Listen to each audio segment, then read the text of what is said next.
What happens when the wall comes down and Gog and Magog are released? Here are a people who have PhDs in wickedness, in corruption, in oppression, in injustice, and who are going to function as the right hand and the left hand of the Dajjal. And so they're going to also have a PhD in deception. They tell lies upon lies upon lies. But in addition to this, the Prophet said that Allah said, Hadith al-Qudsi, listen to his words. I have created creatures of mine so powerful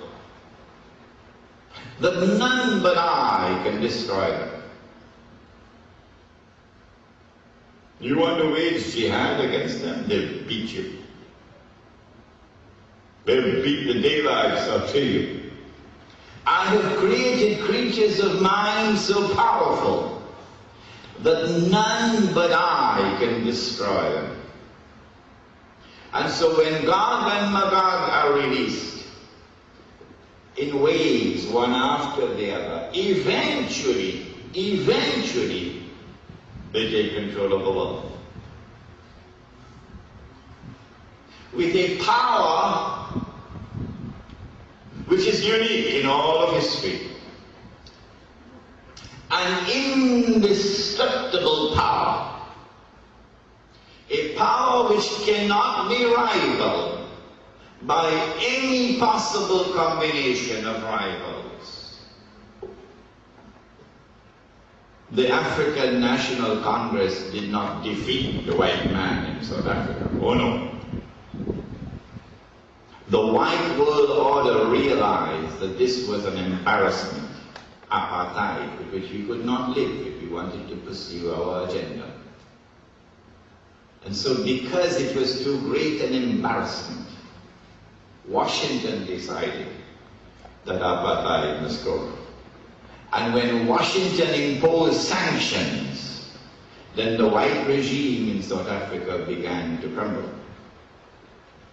So you cannot, not any combination of rivals, you cannot defeat and destroy that power. When Gog and Magog are released then, power will now rest on foundations which are essentially corrupt. But more than that, the Prophet said that Allah said, it is a Hadith al-Qudsi, that on the last day after we have been resurrected, and then the judgment is to take place, that Allah will say to our father Adam, take out or separate those for the hellfire. It's a strange statement. Strange. You need to digest it. Our father Adam will then ask, how many are they, O Allah, for the hellfire? To which Allah subhanahu wa ta'ala will respond. I don't think they'll publish this in the Express. Allah will respond and say, out of every 1,000, take 999 for the hellfire.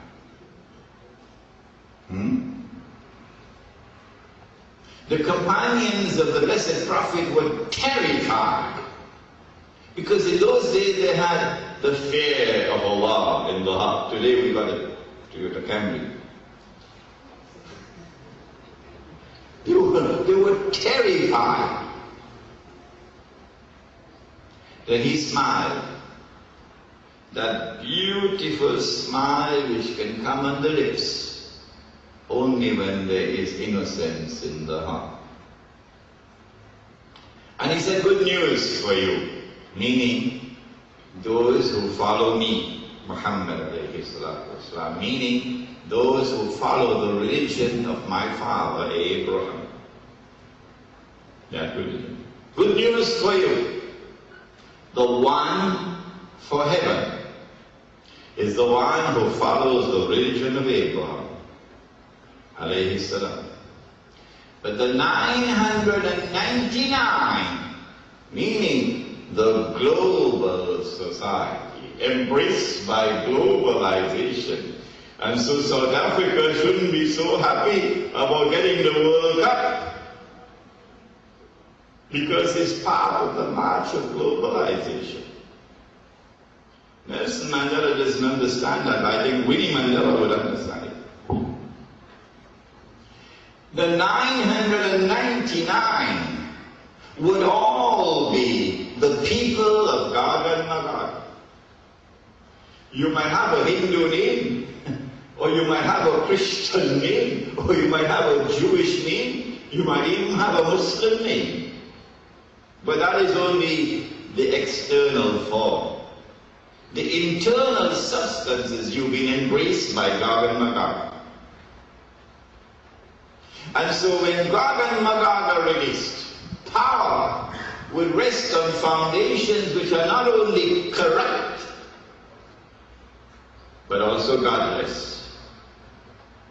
Are you beginning to understand? Are you? Yeah. Essentially godless. And so power will now be used not to punish the oppressor. No. Power will now be used to oppress. Power will now be used to corrupt. Power will now be used pitilessly to take from the poor the little that they have. And the prophets spoke of it in the Bible. The prophets spoke in the Bible of a time that will come when the little that the poor have will be taken from them. Take a look at Haiti. Take a look at the prisons of Iraq. Everyone else could write on Iraq. And they'd publish in the Guardian and the Express and the Newsday and so on. But when a Muslim wants to write on issues affecting us, they're not going to publish it until we write in conformity with their designs. And so it's time for us to come together and buy. It's time for us to come together, put our little money together, and go and buy newspaper space so that we can write, and so that the world can see what we write unedited by any newspaper. A sister came to me in my class in San Fernando last Thursday with a check for $1,000. She said, yeah, use it to pay for your publication.